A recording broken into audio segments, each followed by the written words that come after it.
At 4:38 a.m., the calm of the Black Sea was broken by a sharp, high-pitched whine. It wasn't a missile. It wasn't a jet. It was a drone, Ukrainian-built and heading straight toward a Russian warship anchored just off the coast of Crimea. The target, the Sergei Kotov, a heavily armed patrol ship of the Russian Navy's Black Sea Fleet. For weeks, it had been operating off the coast, escorting fuel barges and guarding supply lines moving between Russian-occupied ports and key military outposts. But this time, it was the one being hunted.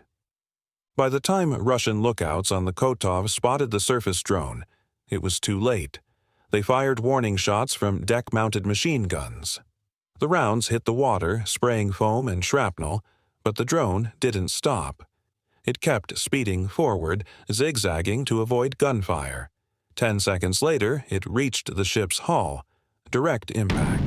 The explosion was massive. Not enough to sink the ship, but enough to blow open a section of the hull near the engine room. Smoke poured from the blast site. Power systems on the Kotov failed almost immediately. Backup generators kicked in, but the ship was no longer able to move. Panic followed. Russian sailors scrambled across the deck. Damage control crews were shouting, dragging out fire hoses and rushing toward the lower decks. The ship had gone from combat-ready to sitting duck in less than 30 seconds. But Ukraine wasn't done yet. 10 minutes later, a second drone appeared, this one from a different angle.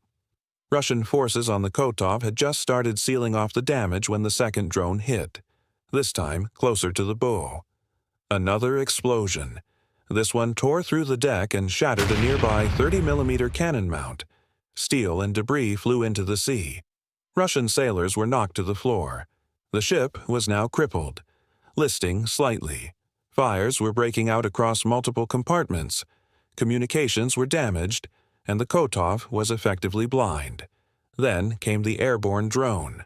Far above, a Ukrainian Bayraktar TB-2 had been circling silently, undetected, at over 18,000 feet. Its camera had watched the whole attack. Now, with the Kotov damaged and vulnerable, the drone's operator locked onto a glowing hotspot on the deck, where fuel barrels were stored near a rear turret. Target locked. He waited just a few more seconds for the fire to spread, and then released a guided MAM-L munition. The missile dropped silently. No engine, no warning. It fell from altitude like a dart. The impact was clean and direct. Boom. A third explosion sent a fireball into the sky. This one triggered a secondary blast as nearby ammunition began to cook off. It didn't destroy the ship, but it made sure it couldn't defend itself any further. By now, Russian rescue craft were scrambling. A nearby tugboat, the MB-304, started heading toward the Kotov's location, but it didn't come too close.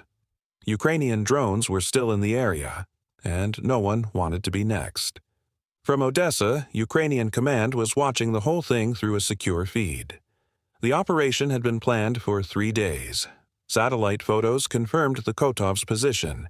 Intel from local sources, possibly even Russian defectors, had provided details on its schedule. The Sea Baby drones were launched from a hidden point along the coast during the night. Everything had gone according to plan. Now it was time to get out. The TB-2 drone climbed to avoid detection. The Sea Baby control unit went dark. Operators switched to passive observation. Meanwhile, the Kotov was sitting dead in the water, spewing black smoke and slowly drifting south with the current. Russian command was furious. Within just 30 minutes of the attack on the Sergei Kotov, Russia scrambled Su-30 SM fighter jets from an airbase in occupied Crimea. These weren't standard patrol flights. They were launched in an immediate response mission, scanning the skies and sea for any remaining Ukrainian drones or signs of follow-up strikes. The jets flew aggressive patterns, their radars sweeping low altitudes and infrared sensors set to track any object larger than a bird. But the Bayraktar TB-2 drone that had loitered overhead and launched the final precision strike was long gone.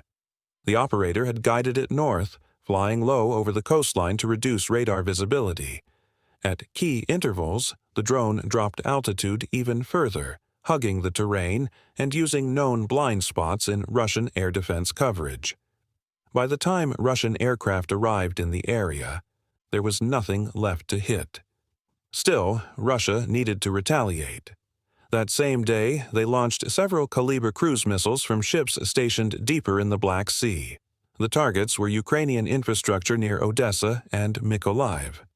One missile hit a suspected drone production facility in a warehouse district, igniting a large fire that local firefighters struggled to contain for hours.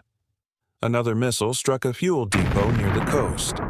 Ukrainian officials confirmed the strikes and casualties but were quick to point out that operations would continue. Russia also ramped up electronic warfare activity across southern Ukraine. Jamming systems attempted to block the GPS frequencies used by Ukraine's Sea Baby drones. Radio towers in Crimea began broadcasting disruptive signals. While the Russians were still focused on Ukraine's strike, the Ukrainians were already cooking up something else, something planned for a place the enemy would never expect. Not close to the front lines, not even near contested territory. This time, the target lay deep inside Russia, hidden behind layers of air defenses, where Moscow believed its assets were untouchable. This time, the target was the Morozovsk Air Base, located hundreds of kilometers from the front lines. Known for housing Su-34 fighter bombers, Su-30 SM jets, and an A-50U airborne early warning aircraft, the base was considered one of the most secure in Russia. They were wrong.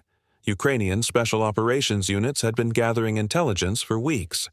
The mission would use 5 high-speed, long-range FPV drones. These are custom-made machines, often assembled in small workshops or even garages. Using off-the-shelf racing drone frames, Ukrainian teams had turned simple drones into battlefield killers. A standard FPV racing drone might cost $300. Each of the 5 drones in this mission carried about 3 kilograms of explosives. At 14:15 in the afternoon, the first drone was launched from a concealed location inside Ukraine. One after another, the 5 drones took off in staggered intervals, flying low and fast to evade radar.